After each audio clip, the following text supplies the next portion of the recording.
Judges chapter 8.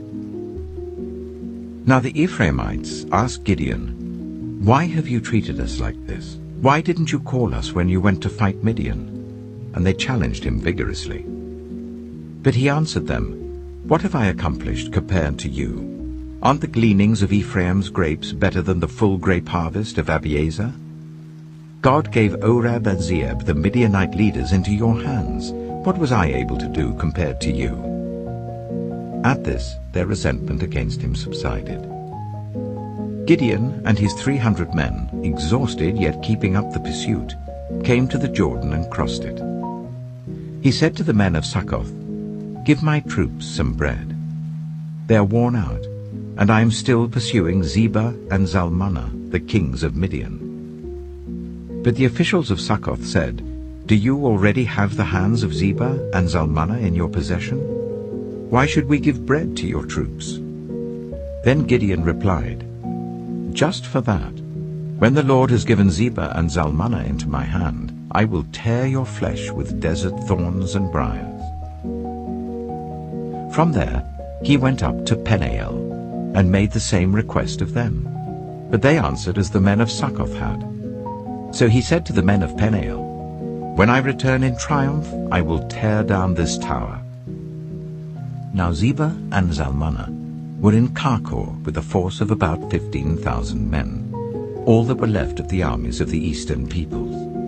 120,000 swordsmen had fallen. Gideon went up by the route of the nomads east of Nobah and Jogbehah and attacked the unsuspecting army.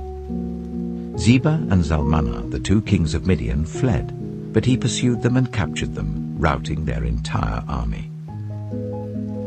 Gideon, son of Joash, then returned from the battle by the pass of Heres. He caught a young man of Succoth and questioned him, and the young man wrote down for him the names of the 77 officials of Succoth, the elders of the town. Then Gideon came and said to the men of Succoth, "Here are Zebah and Zalmunna, about whom you taunted me by saying, 'Do you already have the hands of Zebah and Zalmunna in your possession? Why should we give bread to your exhausted men?'" He took the elders of the town and taught the men of Succoth a lesson by punishing them with desert thorns and briars.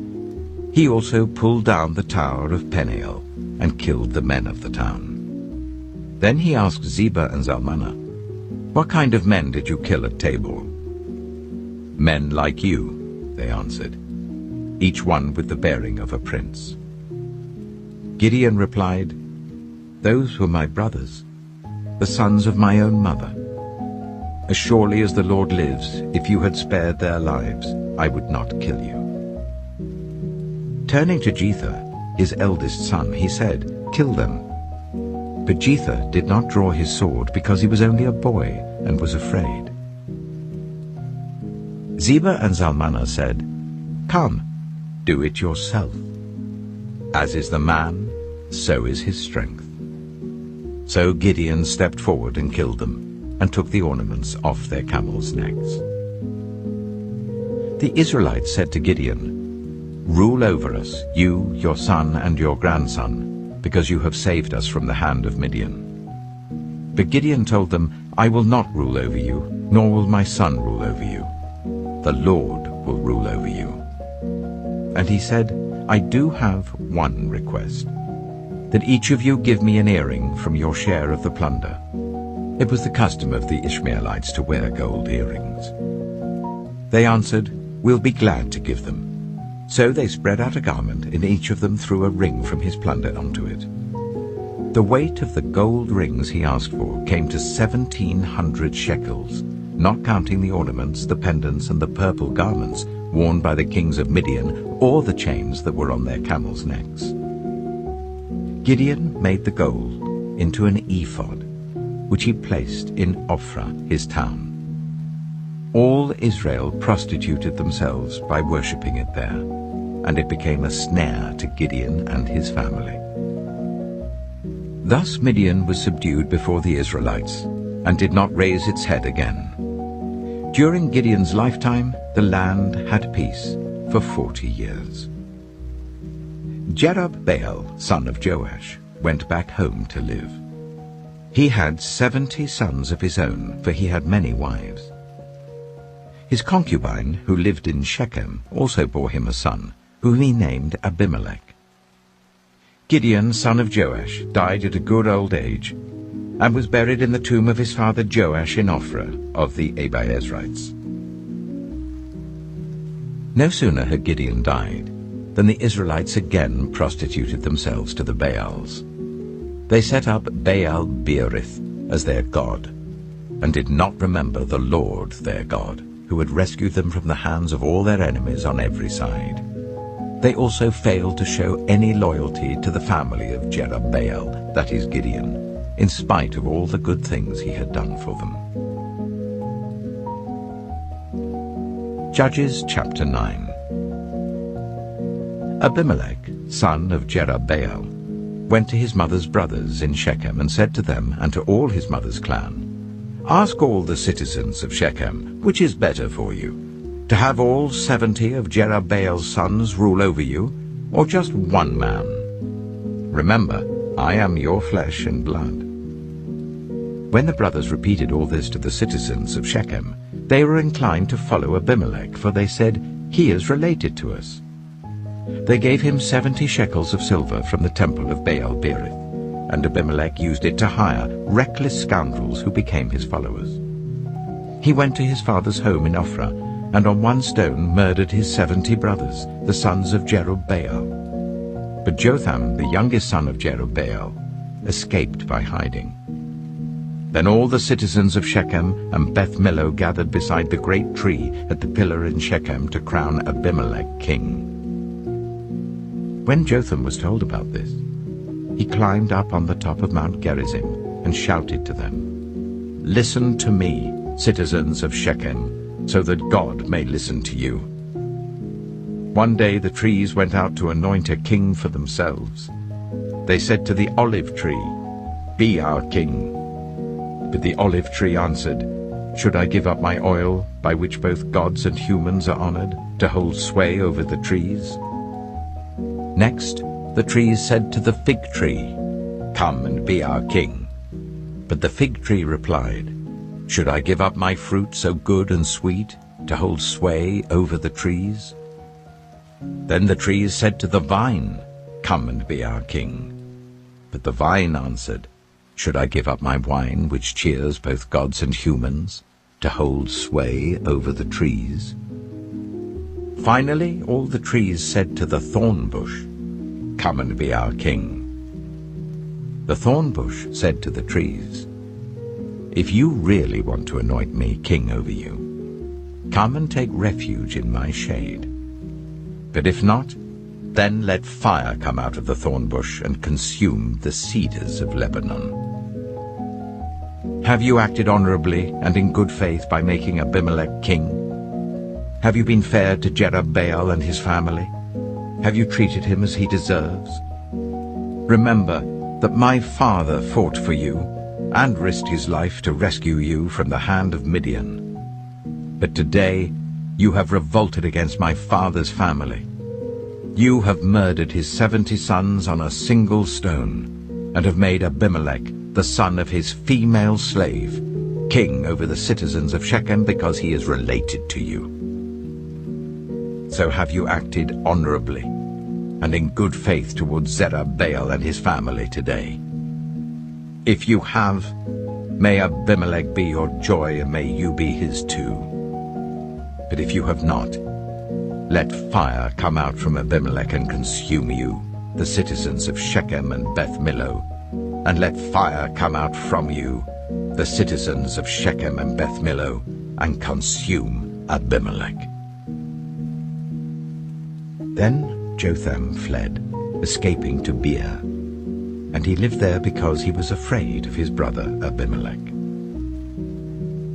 After Abimelech had governed Israel for 3 years, God stirred up animosity between Abimelech and the citizens of Shechem, so that they acted treacherously against Abimelech. God did this in order that the crime against Jerubbaal's 70 sons, the shedding of their blood, might be avenged on their brother Abimelech and on the citizens of Shechem who had helped him murder his brothers. In opposition to him, These citizens of Shechem set men on the hilltops to ambush and rob everyone who passed by, and this was reported to Abimelech. Now Gaal, son of Ebed, moved with his clan into Shechem, and its citizens put their confidence in him. After they had gone out into the fields and gathered the grapes and trodden them, they held a festival in the temple of their God. While they were eating and drinking, they cursed Abimelech. Then Gaal, son of Ebed, said, "Who is Abimelech, and why should we Shechemites be subject to him? Isn't he Jerubbaal's son, and isn't Zebul his deputy? Serve the family of Hamor, Shechem's father. Why should we serve Abimelech? If only this people were under my command, then I would get rid of him. I would say to Abimelech, 'Call out your whole army.'" When Zebul, the governor of the city, heard what Gaal, son of Ebed, said, he was very angry. Under cover, he sent messengers to Abimelech, saying, "Gaal, son of Ebed, and his clan have come to Shechem, and are stirring up the city against you. Now then, during the night, you and your men should come and lie in wait in the fields. In the morning at sunrise, advance against the city. When Gaal and his men come out against you, seize the opportunity to attack them." So Abimelech and all his troops set out by night and took up concealed positions near Shechem in 4 companies. Now Gaal, son of Ebed, had gone out and was standing at the entrance of the city gate, just as Abimelech and his troops came out from their hiding place. When Gaal saw them, he said to Zebul, "Look, people are coming down from the tops of the mountains." Zebul replied, "You mistake the shadows of the mountains for men."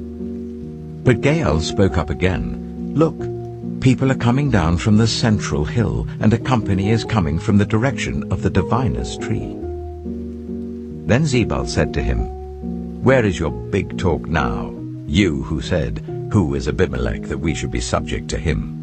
Aren't these the men you ridiculed? Go out and fight them." So Gaal led out the citizens of Shechem and fought Abimelech. Abimelech chased him all the way to the entrance of the gate, and many were killed as they fled.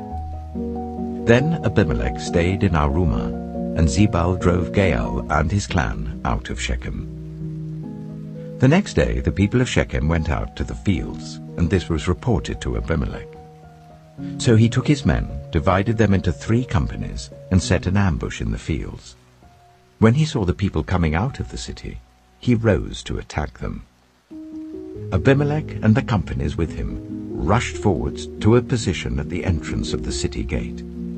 Then 2 companies attacked those in the fields and struck them down. All that day, Abimelech pressed his attack against the city until he had captured it and killed its people. Then he destroyed the city and scattered salt over it. On hearing this, the citizens in the tower of Shechem went into the stronghold of the temple of El-Berith. When Abimelech heard that they had assembled there, he and all his men went up Mount Zalmon. He took an axe and cut off some branches, which he lifted to his shoulders. He ordered the men with him, "Quick, do what you have seen me do." So all the men cut branches and followed Abimelech. They piled them against the stronghold and set it on fire with the people still inside. So all the people in the tower of Shechem, about 1,000 men and women, also died. Next Abimelech went to Thebez and besieged it and captured it. Inside the city, however, was a strong tower to which all the men and women, all the people of the city, had fled. They had locked themselves in and climbed up on the tower roof. Abimelech went to the tower and attacked it. But as he approached the entrance to the tower to set it on fire, a woman dropped an upper millstone on his head and cracked his skull. Hurriedly he called to his armor-bearer, "Draw your sword and kill me, so that they can't say, 'A woman killed him.'" So his servant ran him through, and he died. When the Israelites saw that Abimelech was dead, they went home. Thus God repaid the wickedness that Abimelech had done to his father by murdering his 70 brothers. God also made the people of Shechem pay for all their wickedness.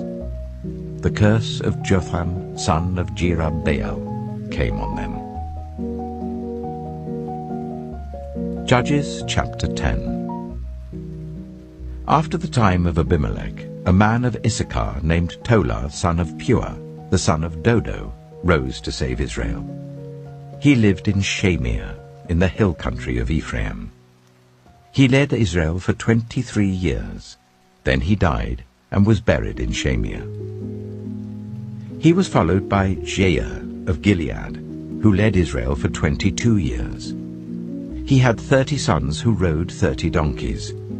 They controlled 30 towns in Gilead, which to this day are called Havoth-Jair.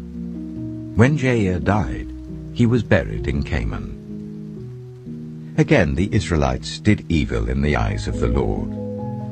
They served the Baals and the Ashtoreths, and the gods of Aram, the gods of Sidon, the gods of Moab, the gods of the Ammonites, and the gods of the Philistines. And because the Israelites forsook the Lord and no longer served him, he became angry with them. He sold them into the hands of the Philistines and the Ammonites, who that year shattered and crushed them. For 18 years they oppressed all the Israelites on the east side of the Jordan in Gilead, the land of the Amorites. The Ammonites also crossed the Jordan to fight against Judah, Benjamin, and Ephraim. Israel was in great distress. Then the Israelites cried out to the Lord, "We have sinned against you, forsaking our God and serving the Baals." The Lord replied, "When the Egyptians, the Amorites, the Ammonites, the Philistines, the Sidonians, the Amalekites, and the Maonites oppressed you, and you cried to me for help, did I not save you from their hands?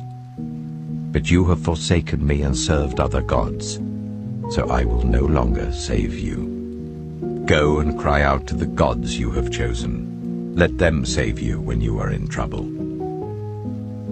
But the Israelites said to the Lord, "We have sinned. Do with us whatever you think best, but please rescue us now." Then they got rid of the foreign gods among them and served the Lord, and he could bear Israel's misery no longer. When the Ammonites were called to arms and camped in Gilead, the Israelites assembled and camped at Mizpah. The leaders of the people of Gilead said to each other, "Whoever will take the lead in attacking the Ammonites will be head over all who live in Gilead." Judges chapter 11. Jephthah, the Gileadite, was a mighty warrior. His father was Gilead. His mother was a prostitute. Gilead's wife also bore him sons, and when they were grown up, they drove Jephthah away. "You are not going to get any inheritance in our family," they said, "because you are the son of another woman." So Jephthah fled from his brothers and settled in the land of Tob, where a gang of scoundrels gathered around him and followed him.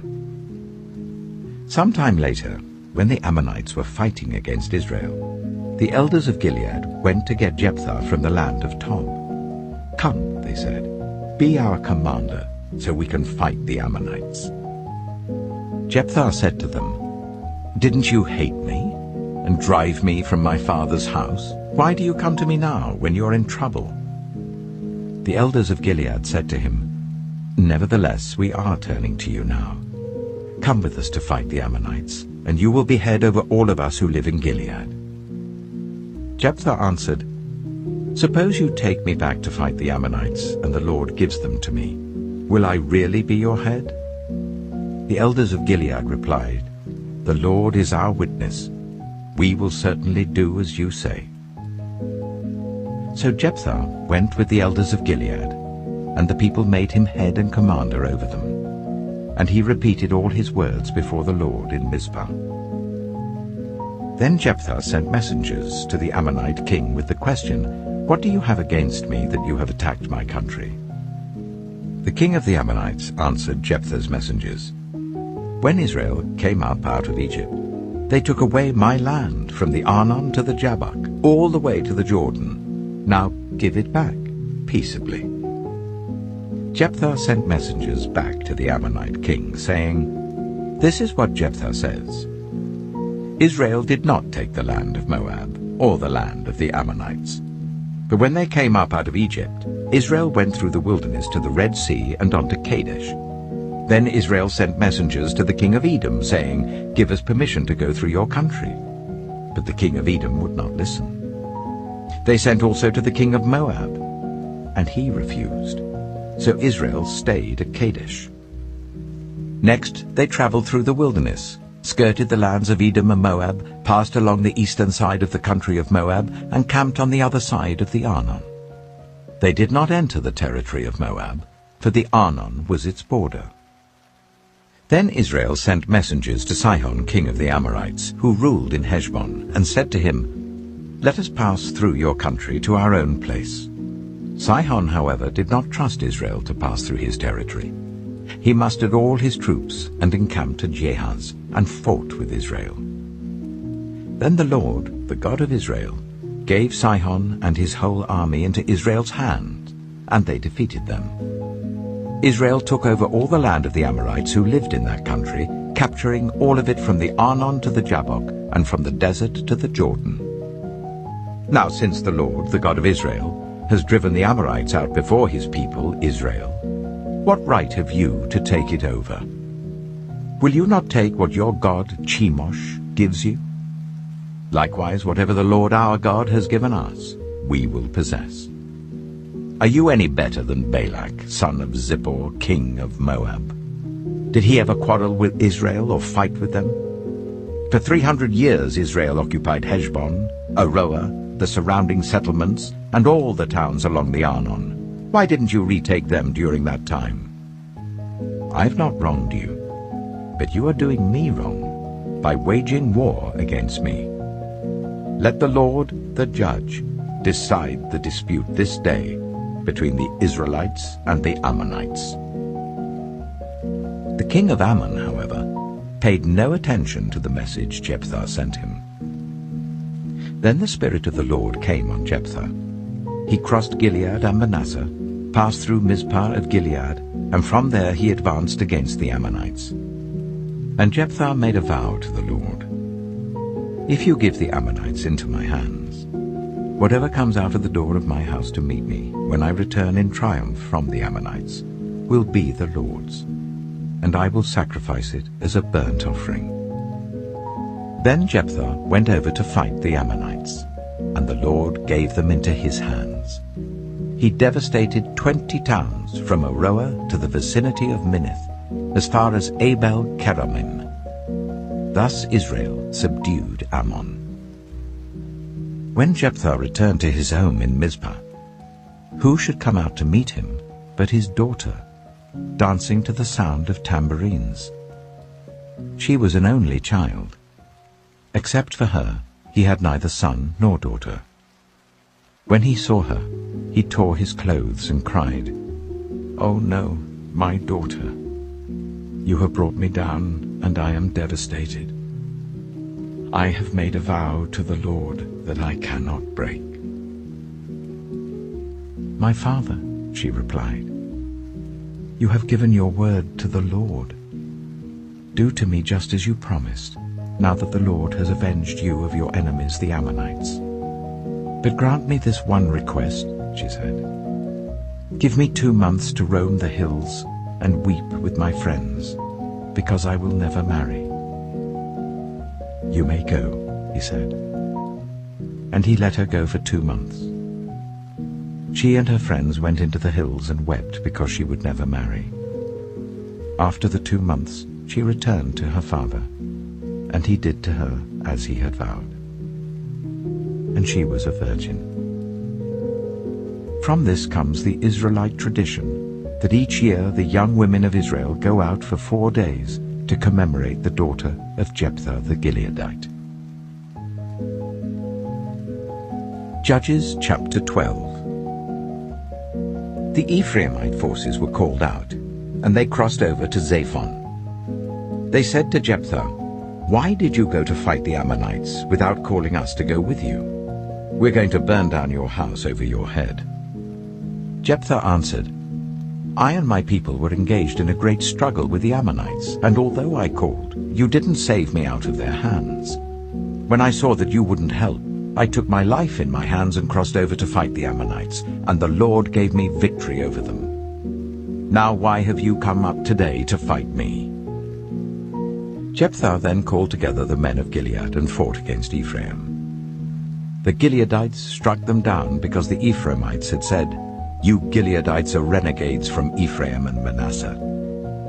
The Gileadites captured the fords of the Jordan leading to Ephraim.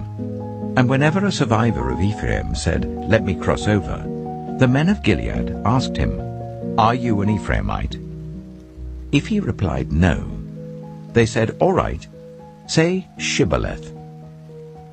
If he said Sibboleth, because he could not pronounce the word correctly, they seized him and killed him at the fords of the Jordan.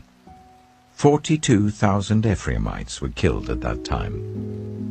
Jephthah led Israel for 6 years. Then Jephthah the Gileadite died and was buried in a town in Gilead. After him, Ibzan of Bethlehem led Israel. He had 30 sons and 30 daughters. He gave his daughters away in marriage to those outside his clan, and for his sons he brought in 30 young women as wives from outside his clan.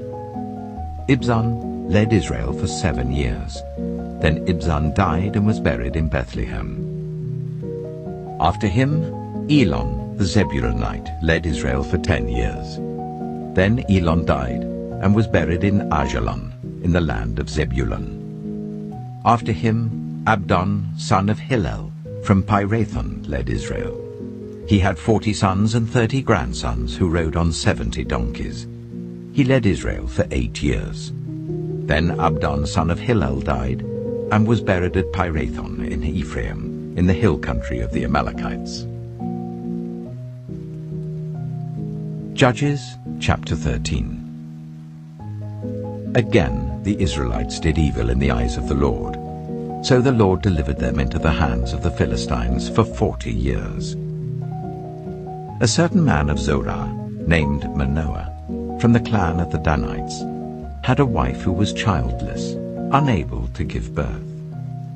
The angel of the Lord appeared to her and said, "You are barren and childless, but you are going to become pregnant and give birth to a son. Now see to it that you drink no wine or other fermented drink, and that you do not eat anything unclean. You will become pregnant and have a son whose head is never to be touched by a razor, because the boy is to become a Nazirite, dedicated to God from the womb. He will take the lead in delivering Israel from the hands of the Philistines." Then the woman went to her husband and told him, "A man of God came to me. He looked like an angel of God, very awesome. I didn't ask him where he came from, and he didn't tell me his name. But he said to me, 'You will become pregnant and have a son. Now then, drink no wine or other fermented drink, and do not eat anything unclean, because the boy will be a Nazirite of God from the womb until the day of his death.' Then Manoah prayed to the Lord, 'Pardon your servant, Lord. I beg you to let the man of God you sent to us come again to teach us how to bring up the boy who's to be born.' God heard Manoah, and the angel of God came again to the woman while she was out in the field. But her husband Manoah was not with her. The woman hurried to tell her husband, 'He's here, the man who appeared to me the other day.' Manoah got up and followed his wife. When he came to the man, he said, 'Are you the man who talked to my wife?' 'I am,' he said. So Manoah asked him, 'When your words are fulfilled, what is to be the rule that governs the boy's life and work?' The angel of the Lord answered, 'Your wife must do all that I have told her. She must not eat anything that comes from the grapevine, nor drink any wine or other fermented drink, nor eat anything unclean. She must do everything I have commanded her.' Manoah said to the angel of the Lord, "We would like you to stay until we prepare a young goat for you." The angel of the Lord replied, "Even though you detain me, I will not eat any of your food. But if you prepare a burnt offering, offer it to the Lord." Manoah did not realize that it was the angel of the Lord. Then Manoah inquired of the angel of the Lord, "What is your name, so that we may honor you when your word comes true?" He replied, "Why do you ask my name? It is beyond understanding." Then Manoah took a young goat, together with the grain offering, and sacrificed it on a rock to the Lord. And the Lord did an amazing thing while Manoah and his wife watched. As the flame blazed up from the altar towards heaven, the angel of the Lord ascended in the flame. Seeing this, Manoah and his wife fell with their faces to the ground. When the angel of the Lord did not show himself again to Manoah and his wife, Manoah realized that it was the angel of the Lord. "We are doomed to die," he said to his wife. "We have seen God."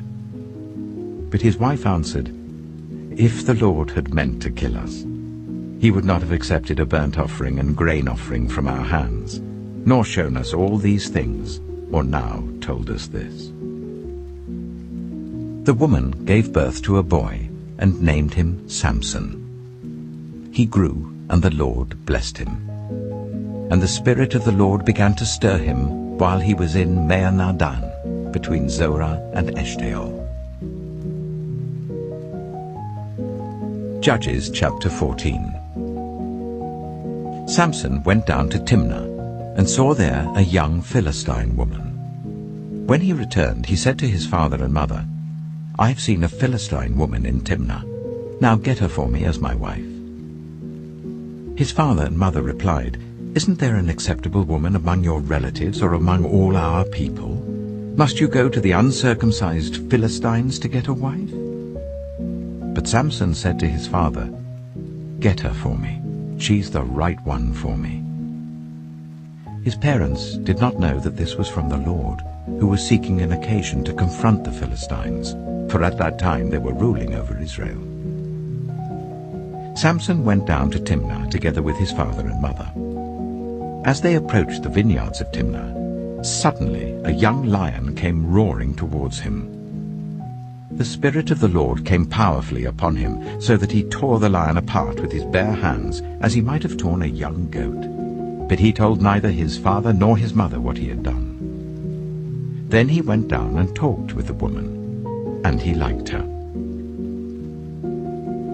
Some time later, when he went back to marry her, he turned aside to look at the lion's carcass, and in it he saw a swarm of bees and some honey. He scooped out the honey with his hands and ate as he went along. When he rejoined his parents, he gave them some, and they too ate it. But he did not tell them that he had taken the honey from the lion's carcass. Now his father went down to see the woman, and there Samson held a feast, as was customary for young men. When the people saw him, they chose 30 men to be his companions. "Let me tell you a riddle," Samson said to them. "If you can give me the answer within the 7 days of the feast, I will give you 30 linen garments and 30 sets of clothes. If you can't tell me the answer, you must give me 30 linen garments and 30 sets of clothes." "Tell us your riddle," they said. "Let's hear it." He replied, "Out of the eater, something to eat. Out of the strong, something sweet." For 3 days they could not give the answer. On the 4th day they said to Samson's wife, "Coax your husband into explaining the riddle for us, or we will burn you and your father's household to death. Did you invite us here to steal our property?" Then Samson's wife threw herself on him, sobbing, "You hate me. You don't really love me. You've given my people a riddle, but you haven't told me the answer."